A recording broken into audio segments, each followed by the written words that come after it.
sure his government career was over. The New York Times is now starting about that incident, both at the headquarters level and in the Oval Office. In spite of sort of Jimmy Kallstrom and others trying to persuade the New York Times that somebody had an agenda here, this was really sort of ill-motivated. It was clear that they were going to run with it. And that was the final nail in John O'Neill's coffin that they were going to use to have him retire. Did he know who did it? He suspected. Did he confront them? Yes. And what happened?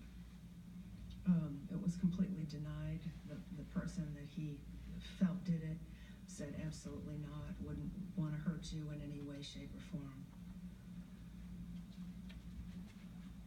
It's been reported that it was Tom Picard.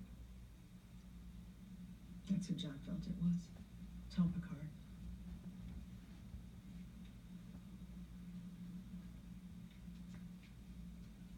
And John really never knew. He was out to get John for a long time. And John never really knew why. At the time, Tom Picard was interim director of the FBI. Now retired, Picard would not agree to an interview. But in a letter to Frontline, he wrote, "I did not leak it, and there are no facts that even remotely suggest that I did." Earlier in Esquire magazine, Picard was further quoted on the matter. The briefcase was a big deal. It was not so much that he lost it. He shouldn't have had those materials with him in the first place. Losing the briefcase just added to it. Let's just say it was not John O'Neill's finest hour. At the end of August 2001, Agent O'Neill ended his 25-year career with the FBI. He was 49 years old. O'Neill needed to make some money. Just being John O'Neill had gotten very expensive. Jimmy Kallstrom and others made some calls. There was one job in particular he was really interested in. It paid $350,000 a year, but it also had a special kind of significance for O'Neill. It was chief of security at those buildings Ramsey Youssef had tried to destroy, the World Trade Center. And I joked with him, I said, well, that'll be an easy job. They're not going to bomb that place again. And he said, well, actually, he immediately came back and he said, no, actually, they've always wanted to finish that job. I think they're going to try again. And, of course, that's something I'll just never forget.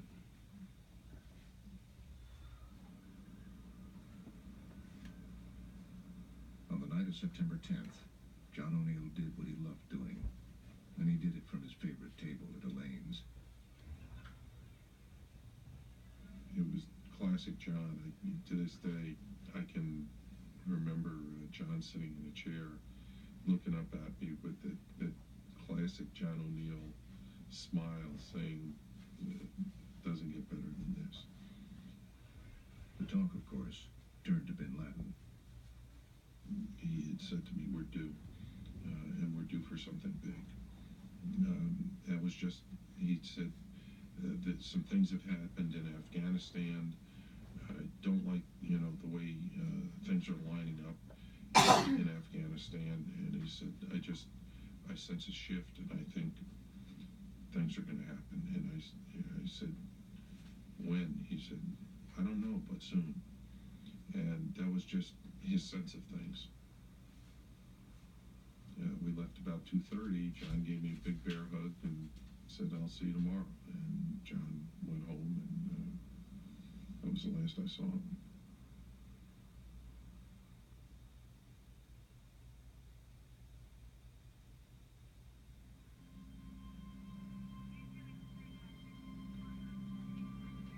It appears that there is more and more fire and smoke enveloping the very top of the building. Oh my God. That looks like a second plane.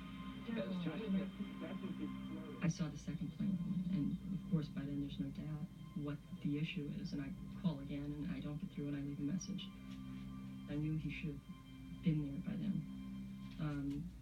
And frankly, I'm just concerned as a friend that he's okay.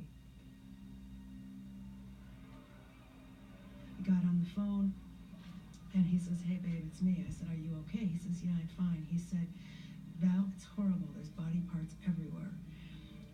said a few other things to one another, and he said, okay, I'll call you in a little bit. I said, okay. He said, look, I'm on my way out now. Have you talked to your mother today? And I said, no. He said to me, well, give her a call. She's worried about you. And I said, okay. He paged me to let me know he was okay. And that was the last contact I had.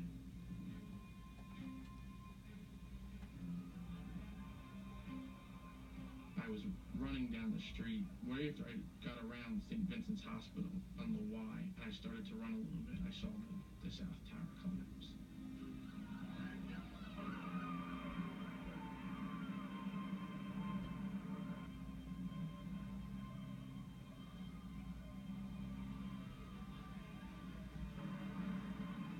I knew immediately John was dead. I don't know why I knew, I just knew.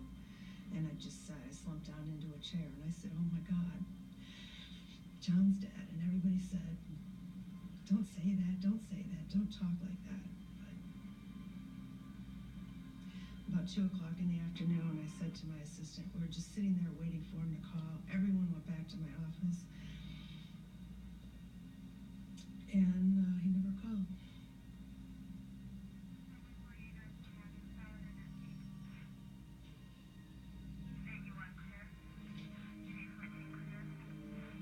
In the aftermath, what John O'Neill had come so tantalizingly close to discovering became clear.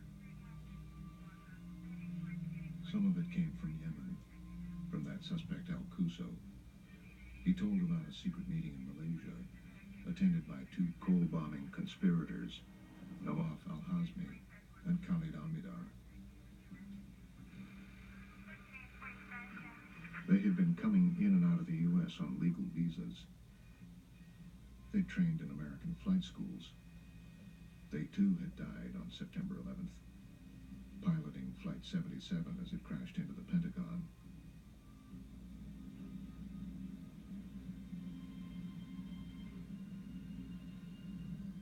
Among the 2,977 people murdered on September 11th, in the debris of a fallen stairwell under what was once the South Tower of the World Trade Center, they found John O'Neill's body.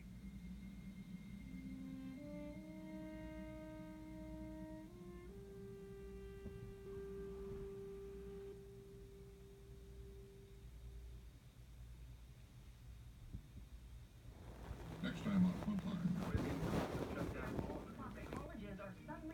Allegations of fraud and predatory behavior at for-profit colleges. It's the federal government that is being duped into subsidizing loans and education that are worthless. Frontline investigates the rise and fall of this once booming industry. Where were the regulators? What did they know and when should they have known it? A subprime education.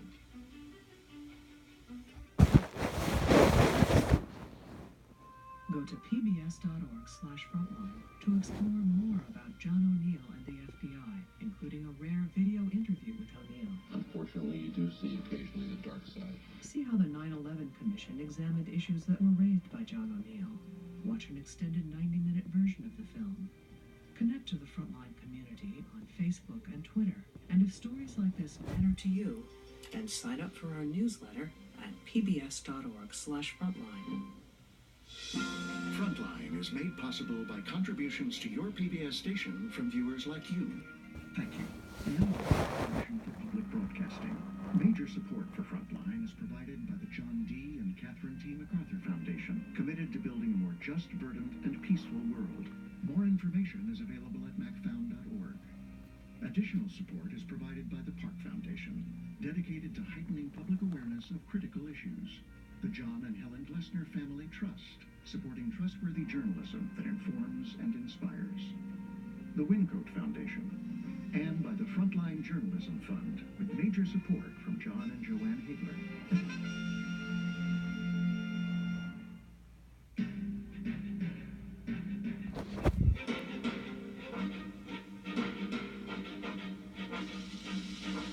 For more on this and other Frontline programs, visit our website at pbs.org/frontline.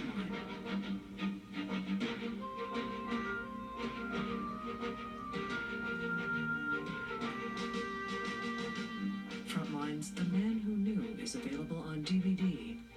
To order, visit shoppbs.org or call 1-800-PLAY-PBS.